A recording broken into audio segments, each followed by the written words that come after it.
आपका स्वागत है पॉपकॉर्न ट्रिप चैनल के दूनागिरी, पांडुखोली और कुमाऊं की सबसे ऊंची नॉन हिमालयन पीक भदकोट से जुड़ी जानकारी देते इस वीडियो में। उत्तराखंड के अल्मोड़ा ज़िले में द्वाराहाट से 14 किलोमीटर की दूरी पर है दूनागिरी। कुछ रेस्टोरेंट्स, डेली नीड्स के सामान से संबंधित दुकानों के साथ साथ प्रसाद इत्यादि के प्रतिष्ठान आपको सड़क से लगे हुए मिल जाएंगे। सड़क जो आपको सामने से जाती हुई दिख रही है, यह यहाँ से लगभग 5 किलोमीटर दूर कुकुचीना तक जाती है और कुकुचीना से लगभग 4 किलोमीटर का ट्रैक करके सुप्रसिद्ध पांडुखोली आश्रम पहुँचा जा सकता है, जहाँ स्वर्गीय बाबा बलवंत गिरी जी ने आश्रम की स्थापना की थी। और पांडुखोली महाअवतार बाबा और लाहड़ी महाशय जैसे उच्च आध्यात्मिक संतों की तपस्थली भी रहा है। इसके बारे में विस्तार से हम इसी वीडियो में आगे बात करेंगे। दूनागिरी मंदिर उत्तराखंड और कुमाऊं के प्रसिद्ध तीर्थ स्थलों में से एक है। दूनागिरी मंदिर के लिए सीढ़ियों से चढ़कर ऊपर जाना होता है और सीढ़ियां जहां से शुरू होती हैं वहीं प्रवेश द्वार से दाहिनी हाथ की ओर है हनुमान जी का मंदिर। दूनागिरी मंदिर के दर्शन हेतु आने वाले श्रद्धालु इसी मार्ग से सीढ़ियां चढ़ दूनागिरी मंदिर तक पहुंचते हैं। यहाँ रानीखेत से द्वाराहाट होते हुए पहुंचा जा सकता है। मंदिर तक ले जाने वाला यह मार्ग बहुत सुंदर है।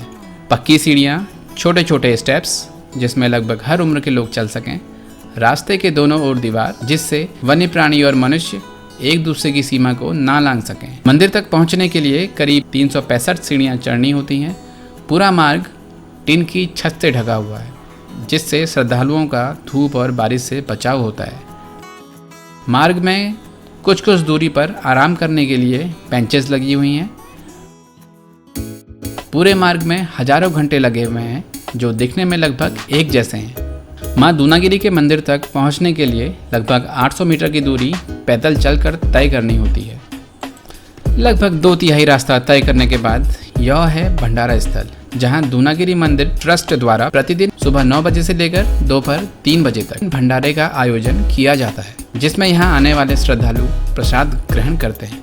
प्रसादादि ग्रहण करने के बाद सभी श्रद्धालु अपने बर्तन स्वयं धोते हैं एवं डोनेशन बॉक्स में अपनी श्रद्धानुसार भेंट चढ़ाते हैं, जिससे भंडारे का कार्यक्रम अनवरत चलता रहता है। इस स्थान पर भी प्रसाद पुष्प खरीदने हेतु कई दुकानें हैं। मंदिर से ठीक नीचे एक और गेट है। श्रद्धालुओं की सुविधा के लिए यहाँ से मंदिर दर्शन के लिए जाने वाले और दर्शन करके वापस लौट के आने वालों के लिए 2 अलग अलग मार्ग बने हैं।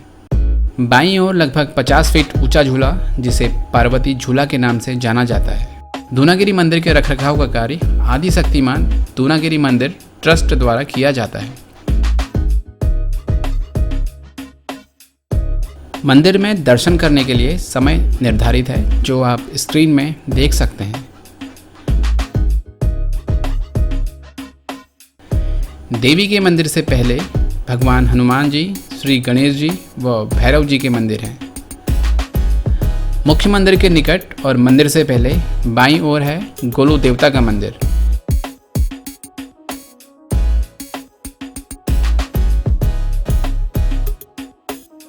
और ऊपर सामने है मुख्य मंदिर और मुख्य मंदिर से नीचे मार्ग के दोनों ओर मां की सवारी शेर। और अब हम पहुंच चुके हैं मुख्य मंदिर के ठीक सामने। आप लीजिए मां के दर्शन का लाभ। मंदिर के आंगन में चौकोर टाइल्स बिछी हुई हैं। मंदिर की परिक्रमा करते हुए अब बात करते हैं मंदिर से जुड़े कुछ तथ्यों पर। दूनागिरी मुख्य मंदिर में कोई मूर्ति नहीं है।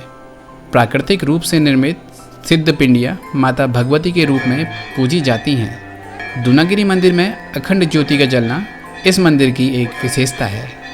दूनागिरी माता का वैष्णवी रूप में होने से इस स्थान में किसी भी प्रकार की बलि नहीं चढ़ाई जाती। यहाँ तक कि मंदिर में भेंट किया जाने वाला नारियल भी मंदिर परिसर में नहीं फोड़ा जाता है। पुराणों, उपनिषदों और इतिहासविदों ने दूनागिरी की पहचान माया महेश्वर व दुर्गा कालिका के रूप में की है।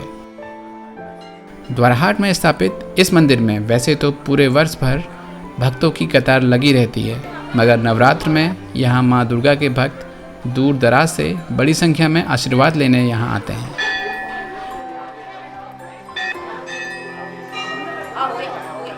मंदिर की परिक्रमा करते हुए अब बात करते हैं यहाँ के इतिहास और यहाँ से जुड़ी मान्यताओं के बारे में। इस स्थल के बारे में एक प्रचलित कथा के अनुसार यह कहा जाता है कि त्रेता युग में जब लक्ष्मण को मेघनाथ के द्वारा शक्ति लगी थी, तब सुषेण वैद्य ने हनुमान जी से द्रोणाचल नाम के पर्वत से संजीवनी बूटी लाने को कहा था। बूटी की पहचान ना होने की वजह से जब हनुमान जी आकाश मार्ग से पूरा द्रोणाचल पर्वत उठाकर ले जा रहे थे, तो इस स्थान पर पर्वत का एक छोटा सा टुकड़ा गिर गया और फिर उसके बाद इस स्थान में दूनागिरी मंदिर का निर्माण कराया गया। एक अन्य मान्यता के अनुसार गुरु द्रोणाचार्य ने इस पर्वत पर तपस्या की थी, जिस कारण उन्हीं के नाम पर इसका नाम द्रोणागिरी पड़ा और बाद में स्थानीय बोली के अनुसार दूनागिरी हो गया। एक अन्य जानकारी के अनुसार कत्यूरी शासक सुधारदेव ने सन 1318 ईस्वी में इस मंदिर का पुनर्निर्माण करा, यहाँ माँ दुर्गा की मूर्ति स्थापित की। यहाँ स्थित शिव व पार्वती की मूर्तियाँ उसी समय से यहाँ प्रतिस्थापित हैं।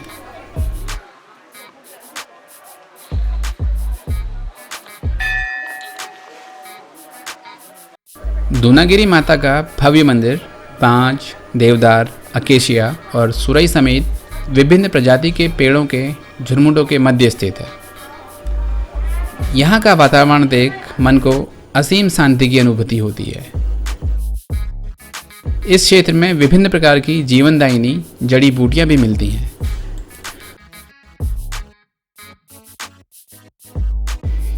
यहाँ से हिमालय की विशाल पर्वत श्रृंखला को भी देखा जा सकता है।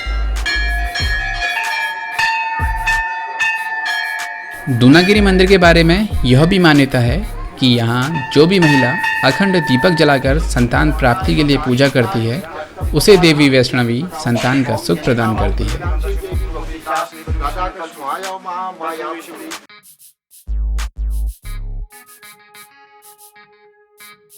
अब जानते हैं यहाँ कैसे पहुँचे। द्वाराहाट और दूनागिरी पहुँचने के लिए निकटतम हवाई अड्डा यहाँ से लगभग 164 किलोमीटर दूर पंतनगर में है। एक अन्य हवाई अड्डा चौखुटिया में प्रस्तावित है, जिसकी दूरी यहाँ से 25 से 30 किलोमीटर के बीच है। निकटतम रेलवे स्टेशन 130 किलोमीटर की दूरी पर है, जहाँ से बस अथवा टैक्सी द्वारा यहाँ आसानी से पहुँचा जा सकता है। दूनागिरी से 14 किलोमीटर दूर वाराहाट और रानीखेत में रात्रि विश्राम के लिए कई होटल्स उपलब्ध हैं, जिनकी जानकारी इंटरनेट में सर्च करके ली जा सकती है। अब आप कुछ प्रमुख स्थानों से दूनागिरी की दूरी स्क्रीन में देख रहे हैं।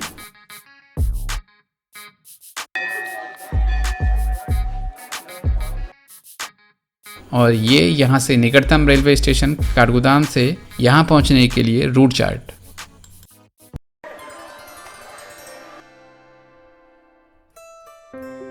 स्वामी योगानंद महाराज जी ने ऑटोबायोग्राफी ऑफ योगी में बताया है कि उनके गुरु श्री युक्तेश्वर गिरी महाराज के गुरु श्यामचरण लाहड़ी महाशय जी ने यहीं से अपने गुरु महाअवतार बाबा जी से क्रिया योग की दीक्षा ली थी। लाहड़ी महाशय का रानीखेत और रानीखेत से पांडुखुली पहुंचने और महाअवतार बाबा से साक्षात्कार का प्रसंग बेहद दिलचस्प है, जिसे आप ऑटोबायोग्राफी ऑफ ए योगी, जिसका हिंदी रूपांतरण योगी कथामृत है, में पढ़ सकते हैं। इन पुस्तकों का लिंक आपको नीचे इस वीडियो के डिस्क्रिप्शन में मिल जाएगा। अब जानते हैं दूनागिरी मंदिर के निकट अन्य आकर्षणों के बारे में। दूनागिरी के निकट ही स्थित है प्रसिद्ध पांडुखुली आश्रम, जहां लगभग 4 किलोमीटर का ट्रैक करके पहुंचा जा सकता है। पांडुखुली शब्द बना है 2 शब्दों से मिलकर, पांडु जिसका आशय है पांडव और खोली, खोली का अर्थ होता है आश्रय स्थल अथवा घर, अर्थात पांडवों का आश्रय।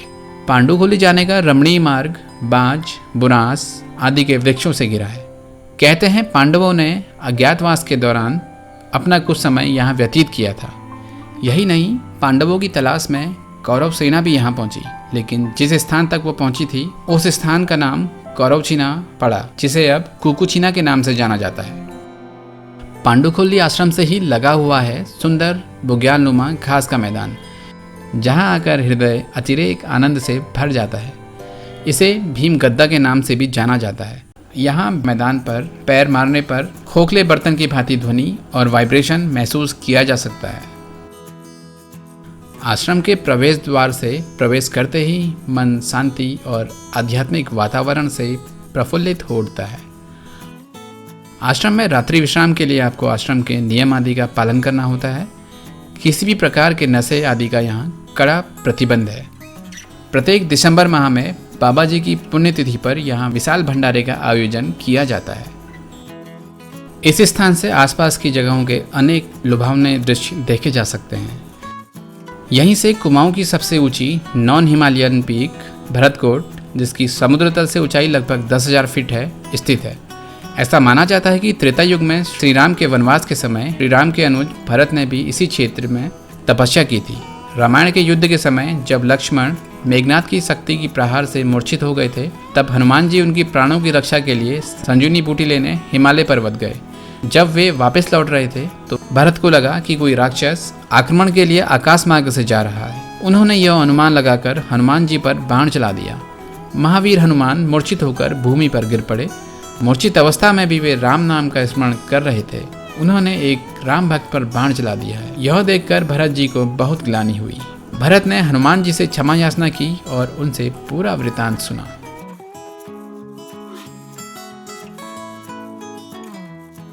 यहाँ से आपको कौसानी से ऊपर पिनात पीक भी दिखाई देती है। गगास नदी जो सोमेश्वर में बहती है, उसका उद्गम स्थल भी यही है। ट्रैकिंग का शौक रखने वाले पर्यटक भी यहाँ विजिट करते हैं, जिसके लिए उन्हें अपने साथ सारा सामान जैसे खाने पीने के साथ टेंट, स्लीपिंग बैग आदि लाना होता है।